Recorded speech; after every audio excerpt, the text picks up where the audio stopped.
may this be one of the best moments of your life. You're listening to the Business Mirror podcast for a broader look on business with Senior Editor Dennis Estopace. I'm Dennis Estopace, and welcome to Tuesdays with Tito, a podcast to be anchored by Tito Valiente, one of the 100 honorees in the Centenary of Philippine Cinema and columnist for the BusinessMirror newspaper. Mr. Valiente will share with us one of the many pieces he wrote for his column titled Annotations, which is published every Friday in the op-ed section of the Business Mirror. We hope you enjoy your Tuesday with Tito. Annotations. Confession of a reluctant tourist. The breeze is a wild kiss on my face. The sun seems to be hiding forever behind the low-flying clouds. There are birds and trees whose crown I could touch. Tiny birds with heads smaller than my thumb dart around. As I am not a flying animal, man has fortunately set up a tall building with a terrace aimed to be way taller than the tallest coconut trees and the oldest santol tree on this sloping mound. Here I am, perched on the highest peak man can make, at least in this place in Coron. This is my idea of vacation: to sit idly and stare into the coves and the nearby islands and wish there are no people behind those old shrubs and small forests. I am doing that now, just looking out, not even thinking, but taking in all the variants of greens and blues and grays. Is that an old yacht hidden behind the tall trees? Those hills, why are the foliage gathered around their lower base? Is the wind so strong around here that plants on top are always blown away? A small boat plunges through banana trees, the heart blooming from these plants shaking as the vessel moves through a sliver of a sea and back into the wider open expanse of the cove. Do these small bodies of water become de facto rivers? We can ask many questions about the sea, of nature, and even life when we are doing nothing. I am doing that. I am asking questions that I would not have asked if I had toured the island.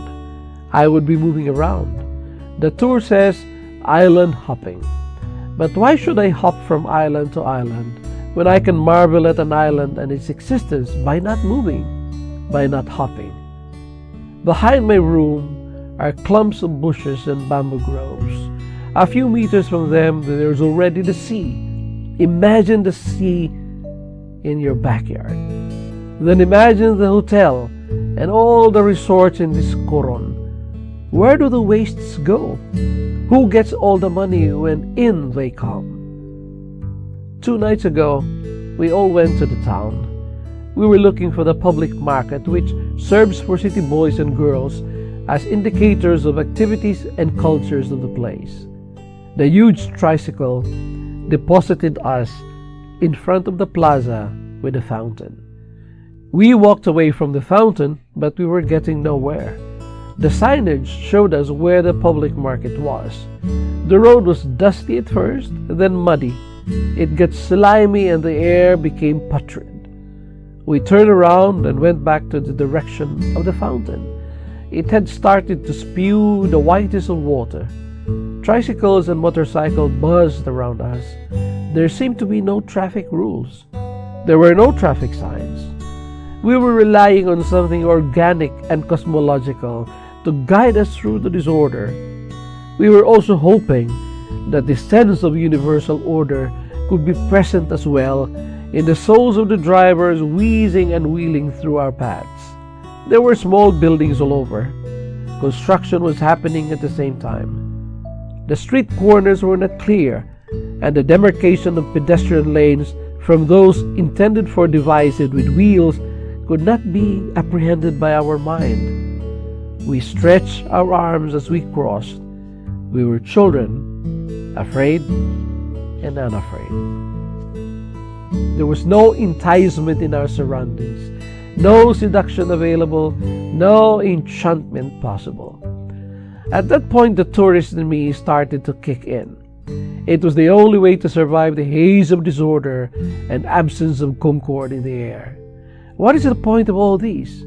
Where is beauty in this unattractive chaos? Perhaps I am much too Filipino to be charmed by the putative purity of the simple and simplistic. Do tourists find any sense of piquant loveliness in this bare area? Or do we sell poverty? This is my problem. I can never be a tourist. When I look at the world outside, there is always the theoretical underpinning that would bore another but would solve for me the environment.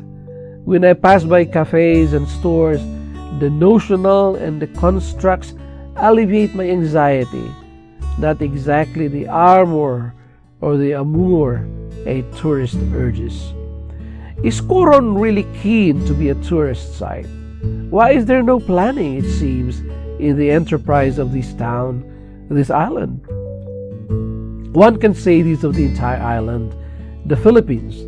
We are selling as tourist destinations.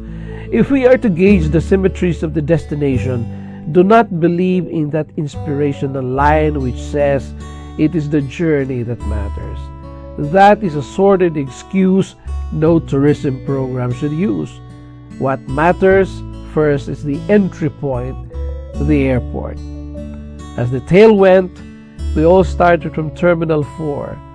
Terminal 4, of course, is terminal. Nothing should proceed from that origin unless you are sending home cargoes and cattle. And yet, Coron has might. Coron is hiding its power somewhere. I am sensing some of it now. Looking out into those glorious coves again, I can see the shape of the island, how its mound rises from the depth. One can only witness shapes of sea-rounded lands when they are mapped. In Coron, the mind, and if you allow it, the heart can map the islands and the trees and the depth. The place enables you to remember what kind of ground was kept and respected when the hotel you are in now was built, what forests were decimated when roads were shaped. Coron is about memory of the ancientness, of times when people came and gathered crabs and looked at old huge trees, and when the land owned men and women, and the seas did not matter much because life was as regular as breathing. Coron is about strangers and outsiders who became tourists, and of islets that welcomed them because there was nothing else to do. For the lack of infrastructure, Coron's jewels are in its people.